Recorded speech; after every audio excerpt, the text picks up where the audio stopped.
Gina? I would prefer to wait for him since he's done all the drawing. Okay.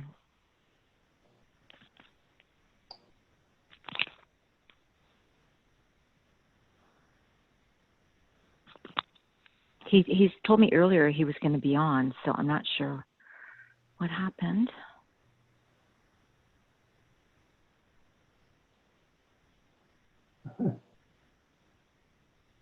Daniel's joining us now, Mr. Chair. Thank you. Chad, when you do that, I can't see any of the people. Let me see here. Hide video panel. Yes, I can. I can hide the video panel. Look at that.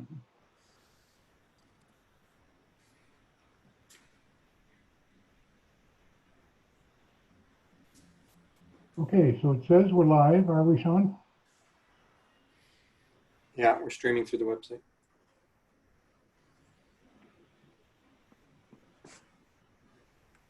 We are. Okay.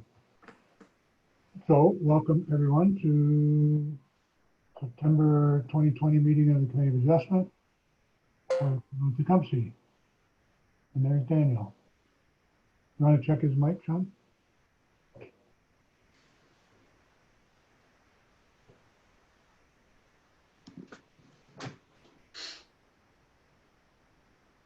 Sorry, were you asking me a question? I missed that. Oh, I was just wondering if Checking my mic. Okay, sorry. Good, thank Can you hear you. me? So, is there any disclosure of pecuniary interest from any of the members?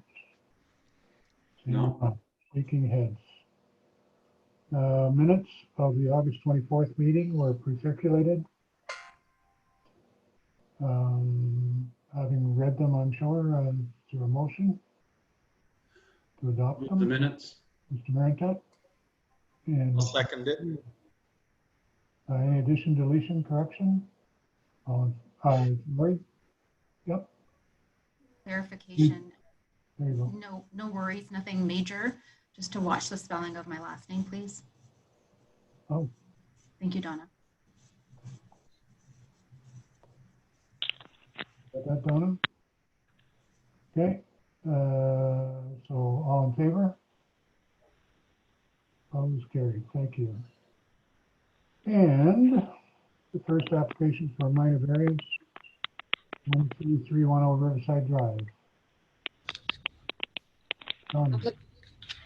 Application for minor variance A1320, Gina Leslie, 13310 Riverside Drive. The purpose of the application is to request relief from subsection 6.1.11, which establishes that the midpoint of the wall nearest to Lake St. Clair of any new dwelling or any addition to an existing dwelling for lots on the north side of Riverside Drive shall not extend beyond the established building line. The applicant is proposing to construct a 22.3 square meter, 240 square foot, second story balcony highlighted in yellow, which will extend 6.55 meters, 21.5 feet beyond the established building line in accordance with the attached sketch. In addition, the applicant is proposing various additions to the home, shaded, of which portions of those additions are also beyond the sight line outlined in blue. The property is designated residential in the Tecumseh official plan and zoned residential R1 in the Tecumseh zoning bylaw. Notice of hearing for the above submission was circulated to landowners within a radius of 60 meters, 200 feet of the subject property. A list of said owners is on file. Notice of hearing with a sketch attached was also sent to the applicant. Each council member, clerk, public works and engineering department, planning and building services, fire department, and all required agencies, and to each member of the Committee of Adjustment. Correspondence received from IRCA, no objection to the application, no concerns from the engineering department. Okay, thank you, Donna. I don't know who would like to speak, Daniel or Gina. Usually at this point, I ask the proponents, is there anything they would like the committee to know that hasn't appeared in any application, or sometimes there's correspondence that you'd like to add for the committee's benefit. So, Yeah, sure.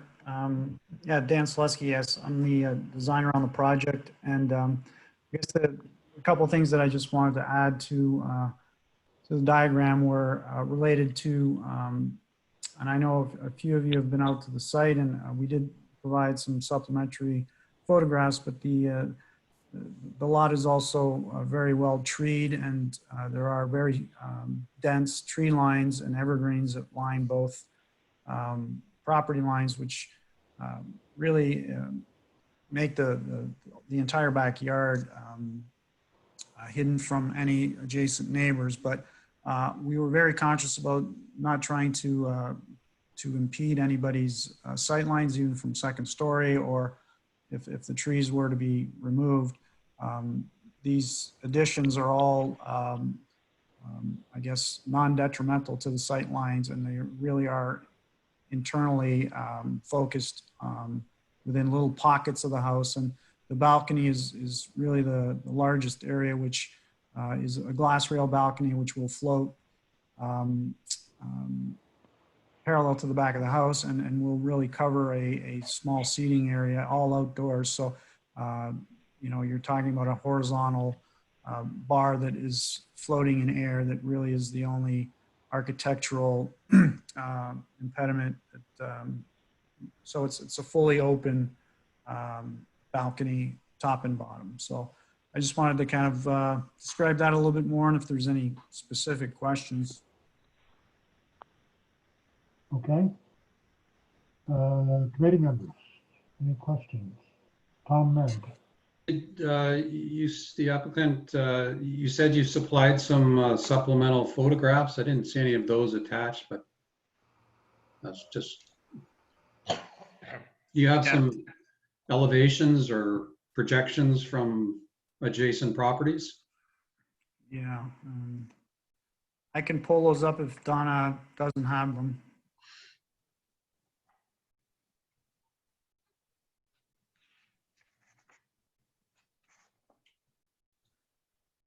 He's looking.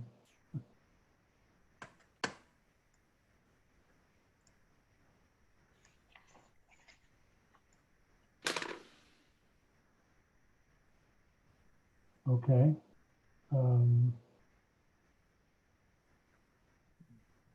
Donna, did you get physical copies or do you have them in an email? No, I have them in a physical. I found some of the colored projections showing the adjacent properties. Yeah, we provided renderings of the rear of the home. The home's predominant renovation is based on refinishing of exterior materials. It's really the brunt of the work is improving the finishes of the exterior, which are, you know, the home is about 30 years old, and so we're replacing a lot of the roofing and siding and some of the masonry. So it's predominantly an aesthetic renovation.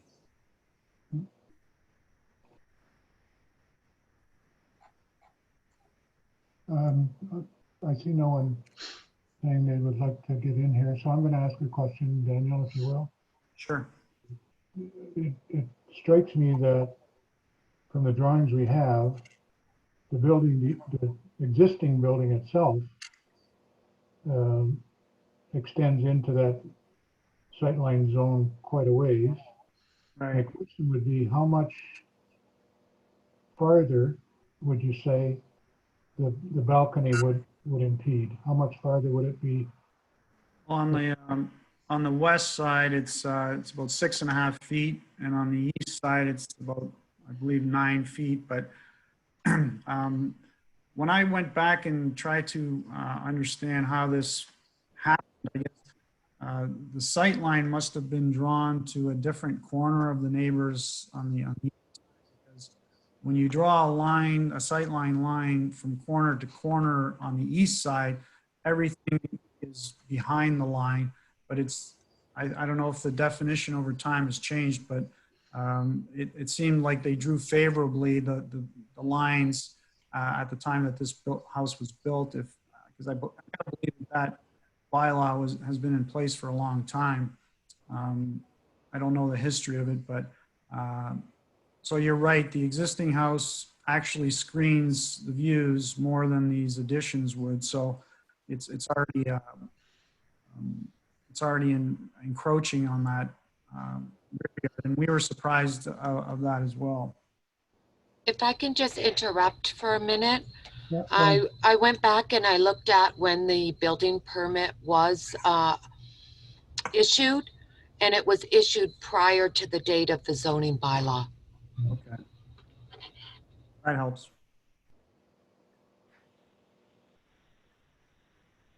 So Donna, just to clarify, there was no regulation for setback or for, I guess, setback. There was no minor variance with respect to the house. There is a minor variance with respect to gazebo at the back that was obtained in 1995. Okay, thank you. okay. Chad, can I ask you then? There you are. Go ahead. Mr. Chair, if I may, the other thing to keep in mind is that this provision establishes that it's the midpoint of the wall nearest the lake that can't extend beyond that building line. And I can't speak for whoever was interpreting it at the time, but they might have interpreted this wall as being the nearest and not the entire wall. And that's how, the midpoint of that line doesn't extend. It's a fairly difficult interpretation or provision to interpret. But that could have been the reason for its current position. Well, in any case, according to Donna's information, It was prior to. Yeah. the building was put up prior to the bylaws. So it would have been something that would have been allowed because it already existed. But considering that it does stick in there, would our decision would basically legitimize that part of the building to the bylaw as well, right? That, The decision would speak to the additions only, and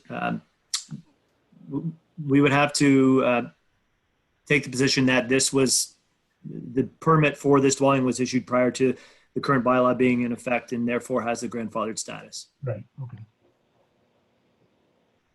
And Tom, I found, if I can share my screen, I found that supplementary information I sent through. Yeah, we can, Mr. Chair, sorry to interrupt, but Sean has indicated that we can allow the screen to be shared. So we should do that. I'll stop sharing.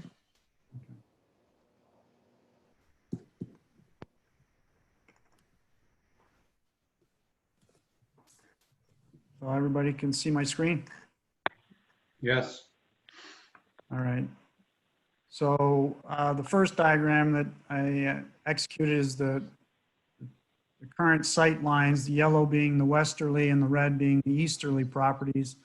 And you can see as the existing home is situated, the sight lines that are defined, the additions fall nowhere in those sight line zones. So again, it's basically the existing house is screening the new addition in the back so that it's not impeding any further any sight lines. So there is no change to the sight lines. And then there's some imagery here that shows the view looking easterly, and you can see the top of the chimney there. So again, a very dense landscape on both sides, and this image is looking towards the west, and you can barely see the roof line that's kind of peeking underneath that cedar. So when it comes to the overall additions, the house in the existing home in white here, the pink area is the two major areas of addition that are being built onto the house. And then you can see the outdoor space with a small eating area and barbecue area. And then there's the balcony that is the other piece. So those are the three pieces that, let me just, Okay, So there are columns that are being added to support the balcony? yes, there are 3 columns that are 5 by 5 in dimension. And is there any intention to have screening to close that in?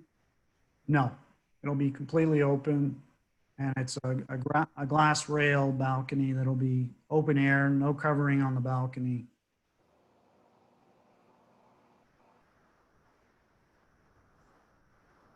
okay. Anybody else got questions? Seeing none? I have a Lauren? question, Mr. Chair. Yeah. Thank you, Mr. Chair. Through you to the applicant.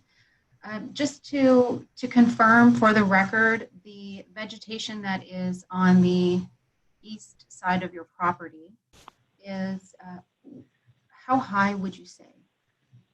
I think it goes up to probably about 30 feet in most areas. There's like 12-foot cedars, but the trees are, there's probably 5 mature trees that go almost to 3 stories. Okay. So in reviewing the application and also in going out on site to take a look myself, I didn't feel as if the view would be impeded furthermore than what is already impeded. In other words, the existing vegetation and trees, as well as the location of the existing dwelling. And so I didn't see that the neighboring properties would be additionally impacted than what they currently have, and if we were to use a word, impacted views. I'm wondering, Mr. Chair or administration, if there are any neighbors, specifically the neighbor to the east, if there are any neighbors tonight. I think that was really my question, if there was going to be any objection tonight. And thank you. I don't believe so. I don't believe anybody's indicated that they wish to speak to it. So I guess the answer would be no. Okay, so for those reasons, I feel that the minor variance is in keeping with the intent of the official plan, in keeping with the official plan and the intent of the zoning bylaw, and can be considered minor in nature, considering the discussion, the application itself, and the minimal impacts to surrounding properties. For those reasons, I move to approve the minor variance. Supported by Tony. Any further discussion?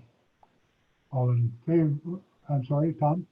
Mr. Chair, just, I guess, on past matters of this type of application, we've asked that a condition be included that there wouldn't be any screening on that porch. Now, the sight lines are much different than a lot of the other applicants that we've seen, but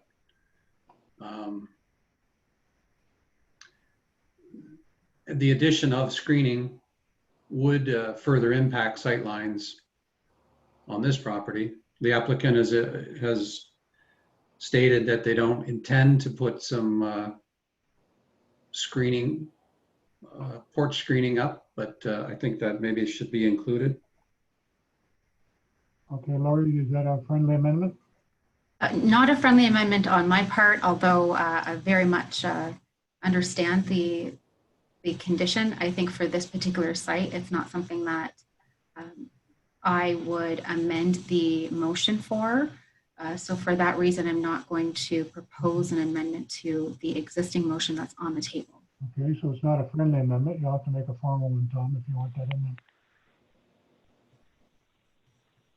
I'm sorry?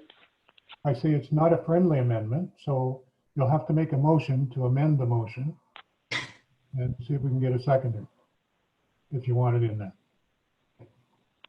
Should we be voting on the current No. point of order? No. No. There is No. a motion on the table. Yeah, and a motion to amend is valid. with the motion on the table, because it's to amend the motion that's on the table. Okay. And you vote on the amendment first, and then you may vote on the main motion. So, are you making that motion, Tom? Yeah, I'll make the motion. Is there a second? Tony or? I will second the motion for the screenings, as Okay. Tom had mentioned. In this case, though, I don't think it would significantly impact that line of sight. But however, we have added that on previous variances, so I think it would just be in good keeping that it would be added on to this one. Okay.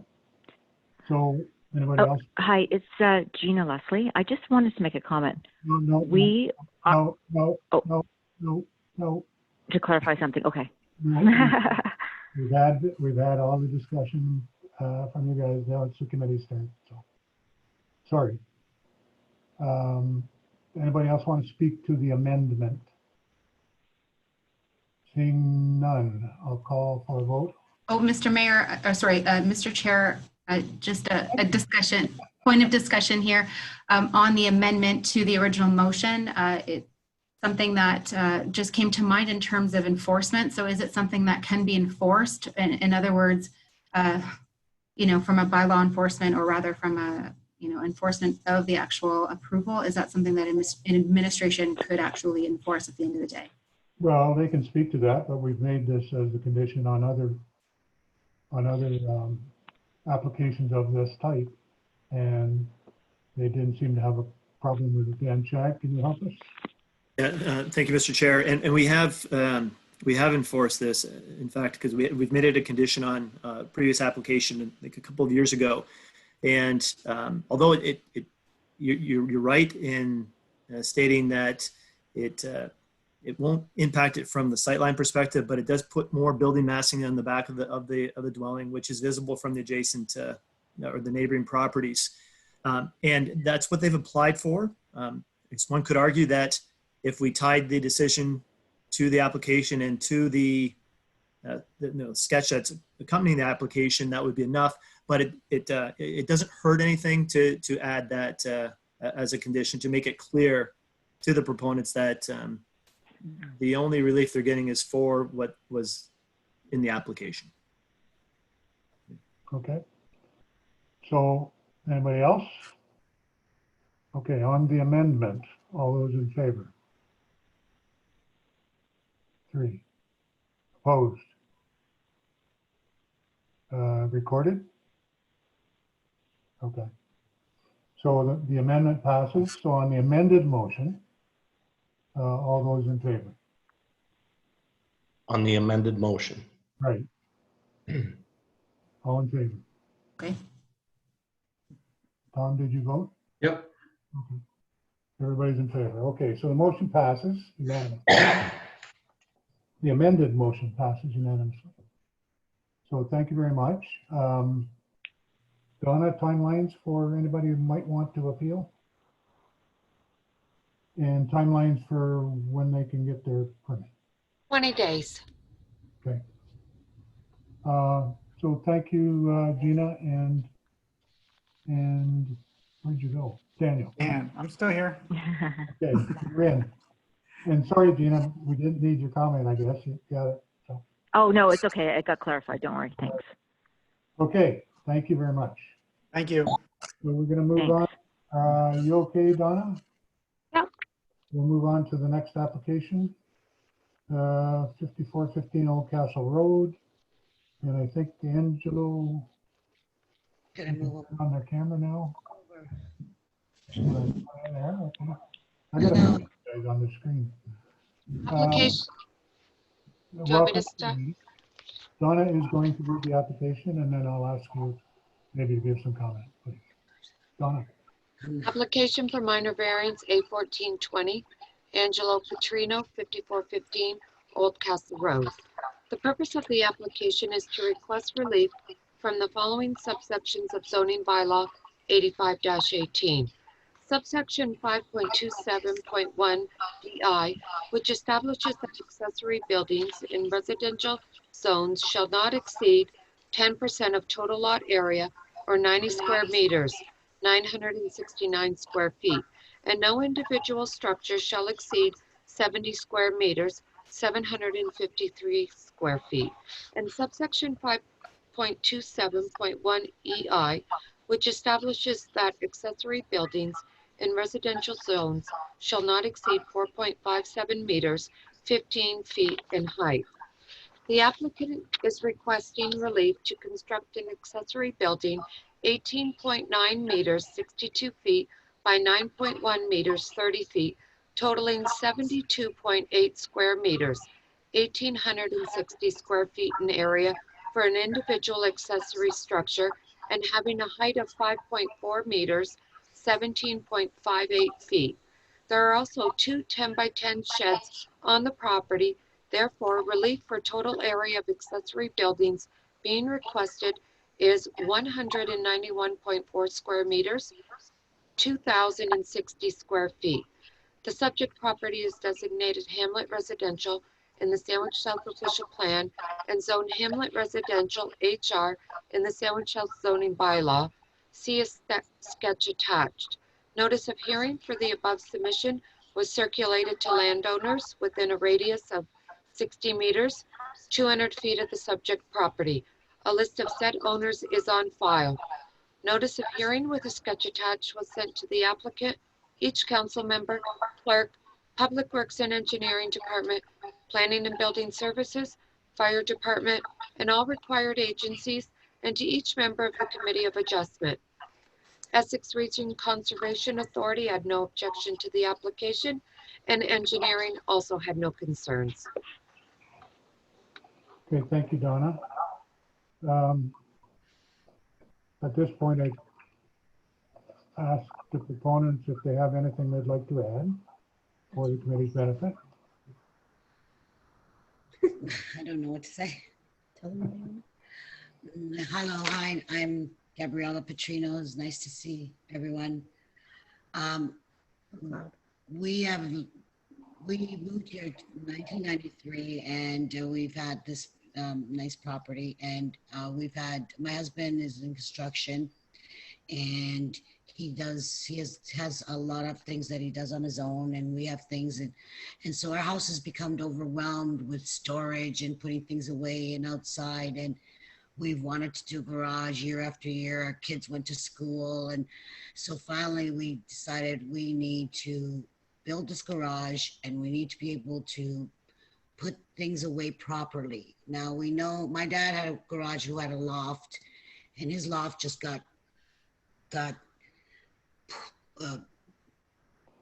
stuff just got pushed in, and when we needed something, we had to get everything out, and so we just didn't do it. And the same thing, like my husband makes his wine, and so we want to be able to store things properly and have access to them properly. And so we've gone to friends and family where they've had a loft or a crawl space, and we've heard and seen the same thing, that you tend to store and push things in places, and then you can't get to them, and they just become more problematic and more a mess. And so we got advice on our intent that we'd like to have a full space where you can just go up, put a staircase on the bottom part of the garage, and then go up like in a regular staircase and get what you need it and store it properly. And then we could remove all this eyesores outside and have everything protected from the elements, as well as not, and I've done this a lot of times because we make our own tomatoes, and I've needed things, and because it's somewhere, I've had to go rebuy it, and then we've had two of something. So I really want, we're in a place now where our children are grown up, and we really want things properly placed and clean. And so we want to be able to put a beautiful cement padding coming into the driveway so that our granddaughter can come, and if she has a little bicycle, she can ride her bicycle, things like that. And so this is what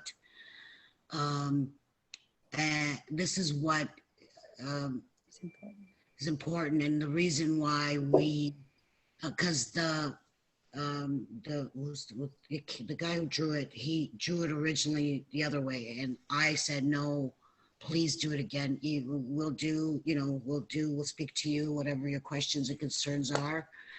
And and I apologize if I'm being not clear enough. Thank you. Well, thank you very much. I think we get the idea. I'm sure the committee will ask questions if they're not clear. So, committee, there is one person connected with this application who asked to be included, but didn't really want to comment unless something came up. So, welcome. It's Paul Beason, who's with us someplace.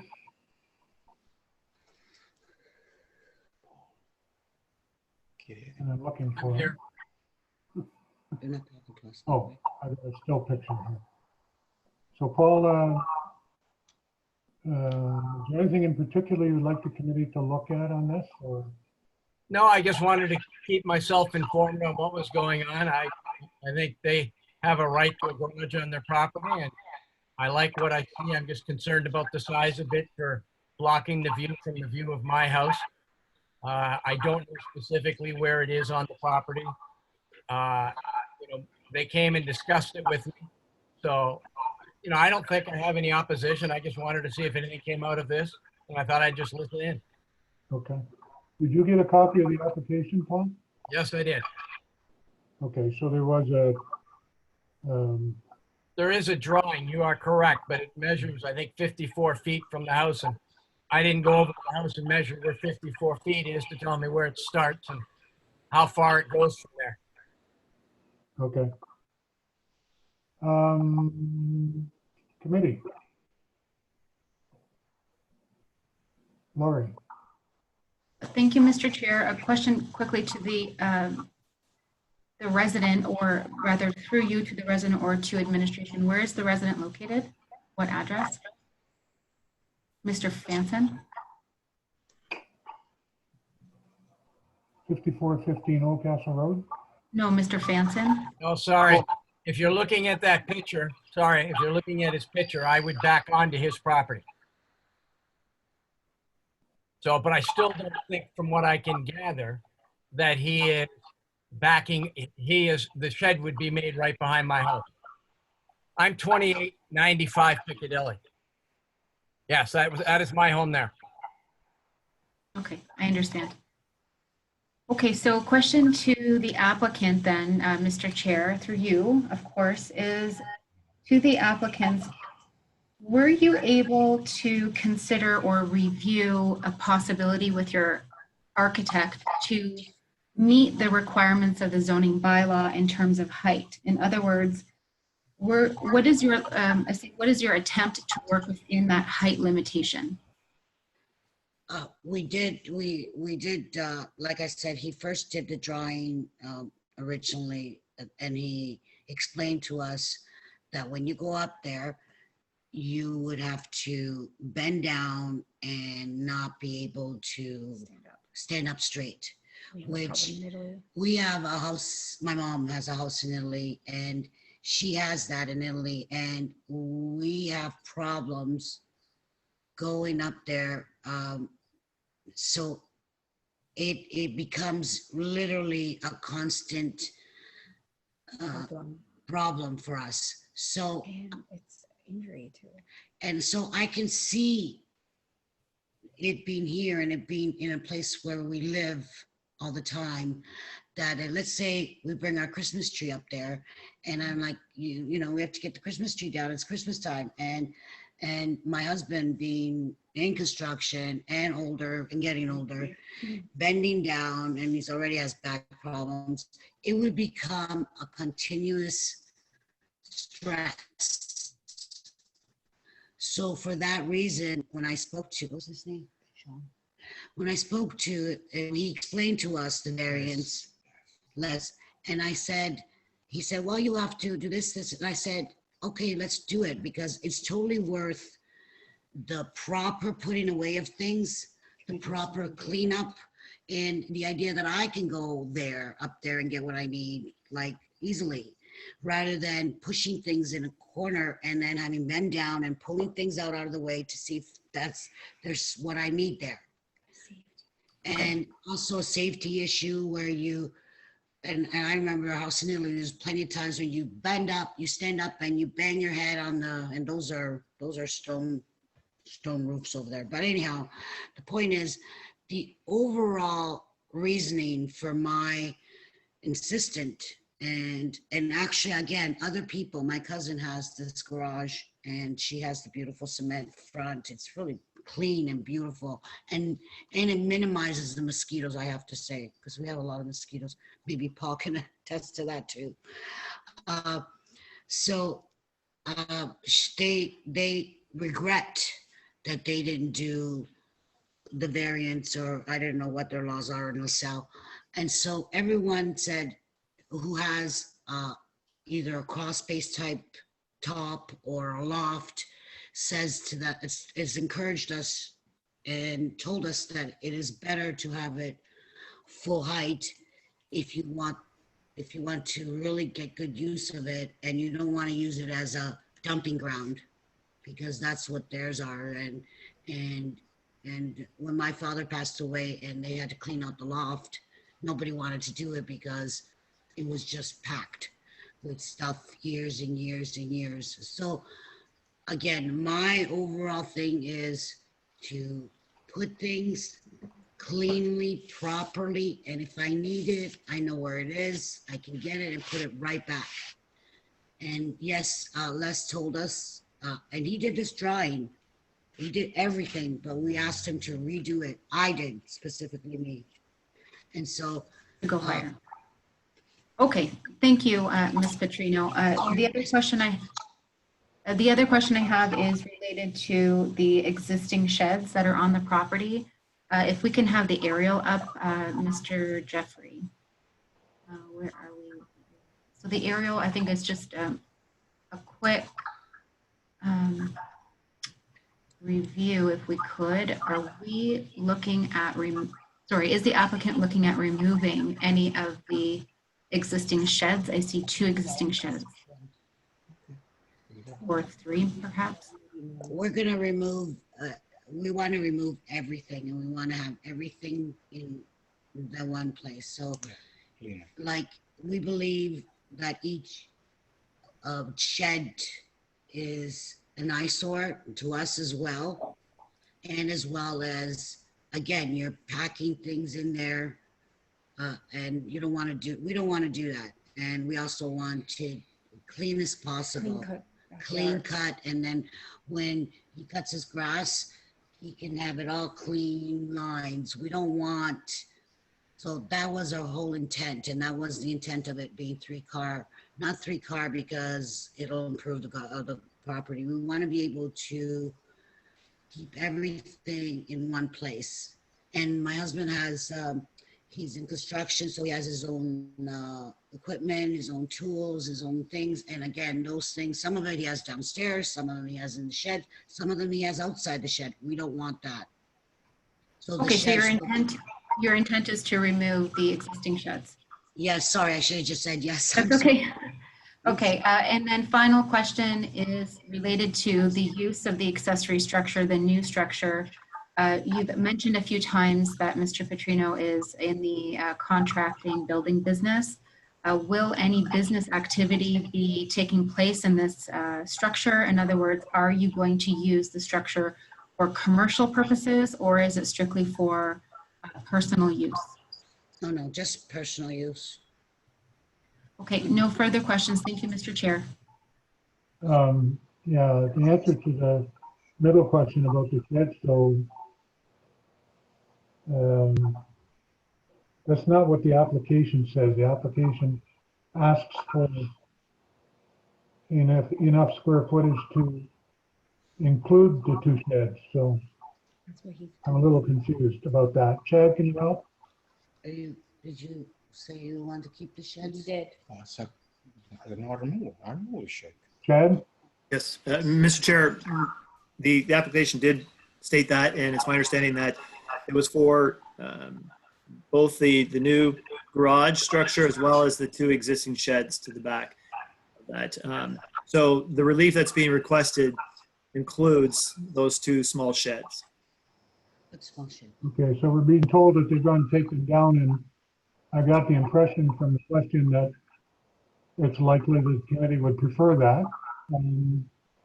So how do we deal with that? Well, Mr. Chair, it would be an amendment to the application. So I guess the applicants would have to clarify that that's their intent, and they have to understand that there would be further variance required to rebuild any small structure on the property beyond the garage that they're proposing after that. Okay, so Mrs. Petrino, you heard that. Yes, Yes. I think what my husband was, what I understand, because I just asked him, is until the garage is finished, he would keep the sheds. And then after it's completed, I'm then gonna remove it. I'm gonna take it down. you're gonna take everything down and we're gonna clean everything out. I think what he understood was, and I wasn't here that day, I think what he understood was in order to get the okay was to remove the sheds now, and he said he couldn't do that. Okay. So I think there was a miscommunication, Right. a misunderstanding. So what he's saying is once the garage is completed, and even as long as we can put the stuff in the garage and then remove everything, that's what I think. All right, so we'll work on how we can include that in the decision. Anybody else have questions? Are you done, Lori? I'm sorry. Okay. Tom or Tony or? Is there, just to the applicant, is there plumbing proposed in the shed? Or in your garage?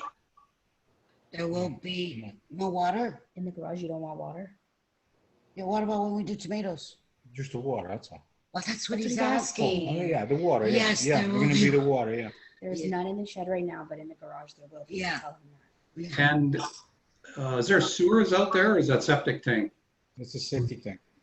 Septic. So will you be constructing a septic bed as well? Are you gonna do a separate septic tank? Yeah, so let me prove, yeah. I do separate safety tank in the back there. If we need to. If you need it, yeah. This you I need don't it. understand anything, so I'm sorry I can't answer. Yeah, And to administration, Chad, is there any difficulties there or anything that may arise because of that? Yeah, through you, Mr. Chair, sanitary sewers are planned for Old Castle Side Road. I believe within the next 5 to 10 years down this stretch of the road, and don't quote me on that, but they are planned for Old Castle Side Road. I missed the argument for the need for a septic system for this structure. We didn't have one yet. Yeah, so I'm not sure why there'd be a need for a septic system for this accessory structure. It's not going to, as far as we know, it's not including a bathroom or anything that would require a septic system. No.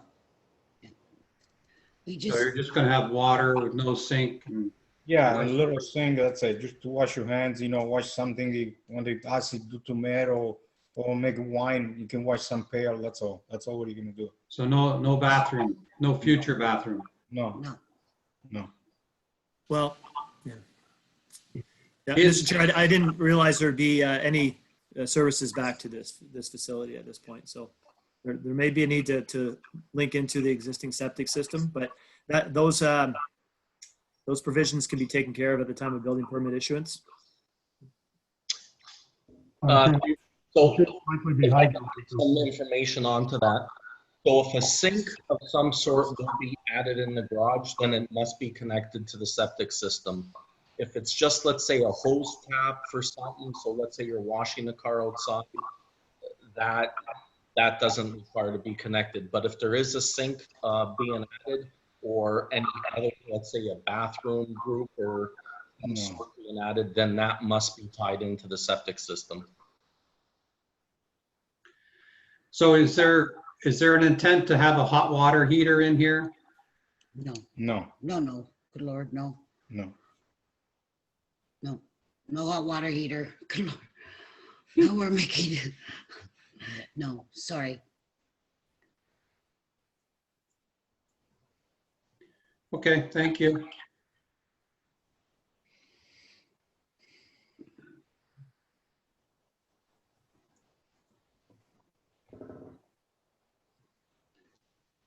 Anything else? I turned the mute off. Tony, anything from you? Well, no, basically, actually, I was going to ask about the plumbing and heating if it was going to be that. Tom seems to beat me to it every time, so I'll leave it with him. But no, basically, just to clarify the plumbing issue there, and that was my question, if it was going to be plumbing and heating was going to be included, but the applicants have basically stated that it isn't going to be. Okay, Chris?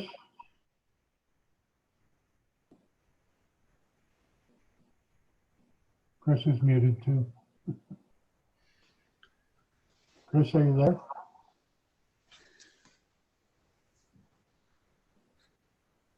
We lost him. Okay, I guess I didn't hear from him. No, nothing? Any other questions? Tom? Mr. Chair, if it's appropriate at this time, I'd be prepared to make a motion with the with a condition that one, drainage is taken care of. I assume the building department will ensure that that is adequate, that it doesn't impede any surrounding properties. Also, the issue of utilities, whether sewers are coming, whether they're planning for future connection. I assume the building will take care of that.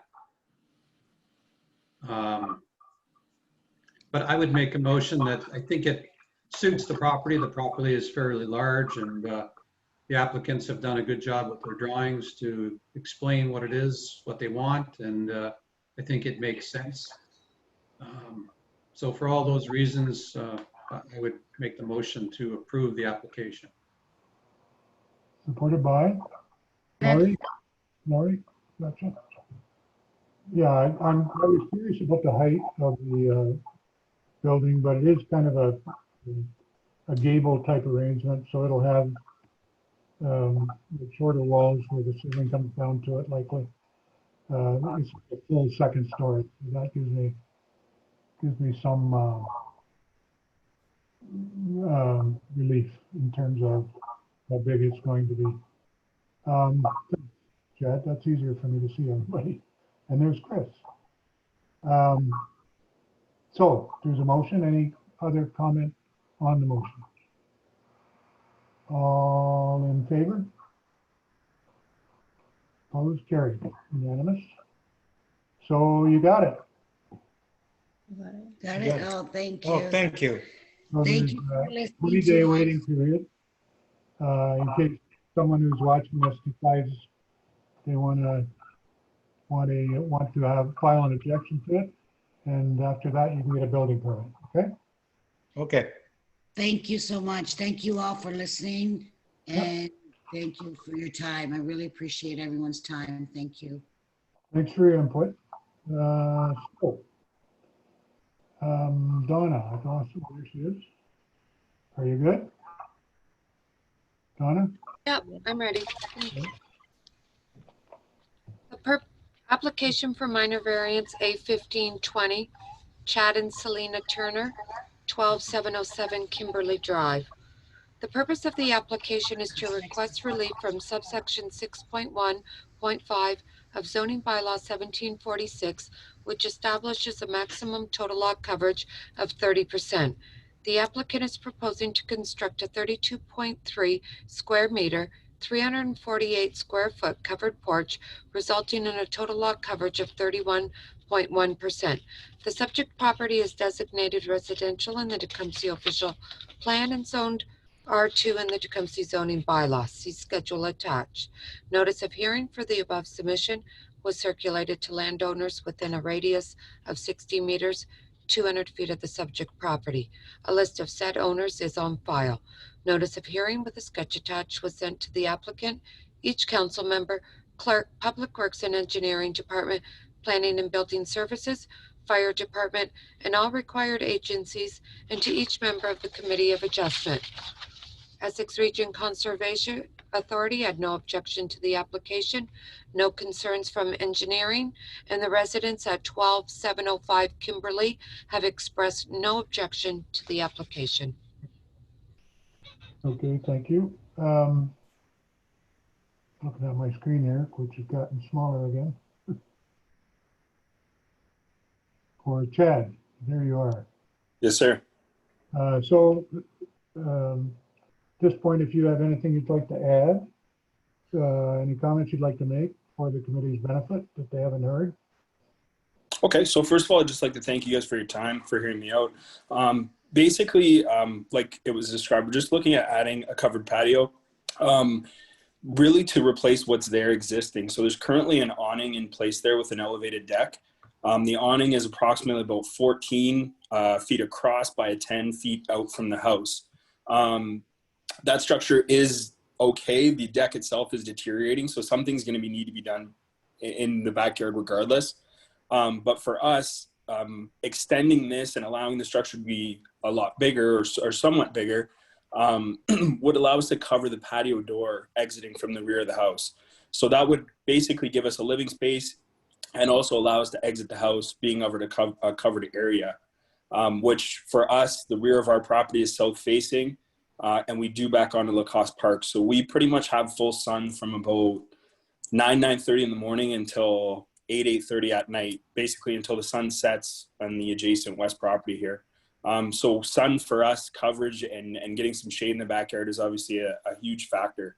Right now where that awning ends, that section of the deck, we have a 7-year-old and a 5-year-old. If you're not wearing flip-flops, even for adults, you're running the risk of burning the bottom of your feet. It gets pretty hot back there. So this would obviously make it a lot more enjoyable for us. Because it's just a single-story structure, it's all open air. It really doesn't have any impact on the neighboring houses. We described to both neighbors adjacent to us what we were wanting to construct. They both said, obviously, there's no issue. I know Angela and Ben next door called in, expressed there was no issue. On the opposite side of us, so it'd be 12709, they constructed an almost identical structure last year. They're about 29 by about 14 feet out. Obviously, they conform to the 30%, just because the structure of their house is a little smaller. But yeah, it doesn't show on this overhead view, but the house to the east of us, be 12709, they just put a pool in last year, and they did about, I believe it's 29 by 14 foot covered roof area. So really, I don't feel like it would have any impact on surrounding neighbors. I understand why the 30% rule exists. But this would pretty much be the extent of what we would want to add on square footage wise to the home. So I can't really see us, looking for anything further or trying to add to the house further after this. This is pretty much it in terms of renovations for a while. So that would be it. Okay. Thanks very much, Chad. Committee members, questions? Through you, Mr. Chair, having been to the property, I saw the existing, fabric structure that's there, and it happened to be a sunny day. So I also agree with the homeowner on the heat and exposure to the sun with that south-facing view. I support the application. I think it has merit, and it fits with the surrounding neighborhood, as well as there are applicants or houses to the east that put a covered porch in of similar, well, probably a little bit larger in size. So I would support this application. Okay. Any other questions? Lori? Through you to the applicant, were you able to consider the zoning bylaw in your design? In other words, were you able to work within the limits of the zoning bylaw did you attempt to work within that lot coverage? And if so, did you encounter any hardships as to why you were not able to work within that maximum lot coverage? So we did. We were a little bit unaware of the 30%. We looked at most properties we found within Tecumseh, St. Clair Beach, all kind of fall within that 30 to 40%. Unfortunately for us, it was the depth of the property that wasn't really readily available. So on the GIS mapping on the Tecumseh website, we were able to get a frontage of 65. We thought we were working with a little bit more space depth-wise than what we actually had, which obviously is what resulted in the 1.1% overage. I spoke to the building official through the town of Tecumseh in terms of adjusting the size of the structure. The issue being is if I were to bring the structure in 2 feet, so it would be 10 feet out from the house as opposed to 12, the angle of the sun coming in from the south basically would almost negate building the structure. So right now with that existing elevated deck, we're getting about 1 foot to 1.5 feet of penetration of sun beyond where that awning covers. So if I'm dropping the level of the deck to basically make it on grade and I'm creating this roof structure, that now sun penetration is going to be 3-4 feet as opposed to 1 foot. So to bring it in 10 feet, the sun would basically penetrate almost to the rear wall of the home, therefore making the structure obviously useless, right? So we wouldn't even spend the money to construct it. The other option was to make the structure narrower, so bring it down to 24 feet as opposed to 29. And the issue with that being is it would end roughly right in the middle of our patio door. So that would obviously not really work. And if we moved the structure over towards the east, I would basically be paying to cover our patio door to exit the home is elevated. So we're going to create just a little 36-inch landing and then 3 steps down, and then everything else is going to be on grade. So the width of that landing is roughly about 6 feet on the drawing. So by the time you built the structure and basically landed it in the middle of that patio door, you'd be working with really minimal space on either side of it to be able to put a table or anything like that. It kind of wouldn't really serve a purpose either. So we felt that, you know, asking for permission to gain the extra 1.1% would obviously be huge in terms of making the structure actually work, as opposed to just building something to maintain the 30% and then having it obviously not really be functional. Thank you, Mr. Turner. So it sounds as if you've done your homework, and it sounds as if you've taken a look at pretty much all angles. And really your hardship is the configuration of your property and the configuration of your existing dwelling and its elements such as doors, windows, and such. The other question I have has essentially already been answered, but just to confirm for the record. So impacts to properties surrounding you, in other words, what would an increase in lot coverage do to your surrounding properties? We've heard from Donna, I believe, as well as yourself, Mr. Turner, and it doesn't sound as if your adjacent property owners, or rather neighbors, are in objection, and that's good to hear. And I think as well, just for the record, it's important to note that your location of your property abuts, or rather is adjacent to Lacoste Park and open space, and it gives that air of open space, so that even as minimal as that 1% overage is, it does essentially get negated by having that additional open space behind you. Although not technically your property, it does give that air of additional open space, you know, just for your neighbors as well.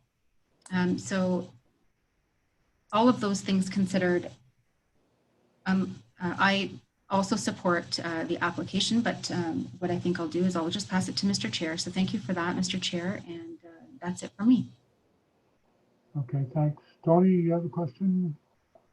Chris? I'm here, Mr. Chair. Actually, I'll make a motion that we... I have a question before you do. Oh, okay. No, the one that nobody asked. I wait for somebody to ask it. Mr. Turner, you don't have any intention of enclosing this porch, do you? No, sir. So basically it would be just an open air covered porch. So in terms of closing it, it would just be the 3 posts that would be the only obstruction holding the roof structure. But no, it's meant to be designed as an outdoor living space for us. We have the pool, and I mean, with young kids, we spend probably 90% of our day outdoors. So it's going to act as an open air outdoor living space. Okay, good. That's what I suspected, but I just wanted to confirm that with you. Okay, Tony? Okay, so that being said, I will make the motion that we accept A15/20, the relief for the 1.1%, to permit the construction of an open-aired porch. I believe it meets the 4 test. It goes surrounding with the neighboring properties. There is a public park to the south, which, like Lori said, it helps that feeling of the open air there. So for those reasons, I will make that motion. So moved. Thank you, Tony. It's supported by Tom. Any further discussion? All in favor? Opposed, carried. Thank you. So 20 days to the building permit, Chad. Okay, thank you very much for your time, everyone. All right. Thank you. And thanks for your patience. Are there any deferrals? I don't think so. Planning report was included in the meeting. Unfinished business. Donna, do you have anything? Chad, do you have anything? Nothing from me, Mr. Chair. Thank you. So, committee members have anything? I noticed, I got an email, and I'm not sure if you all did, but there is a call for a vacant director's position at OACA.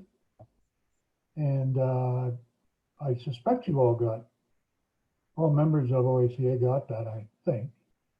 And since we've now lost our intimate connection with that, with Paul's retirement, I'm wondering if anybody's interested in getting involved in OACA.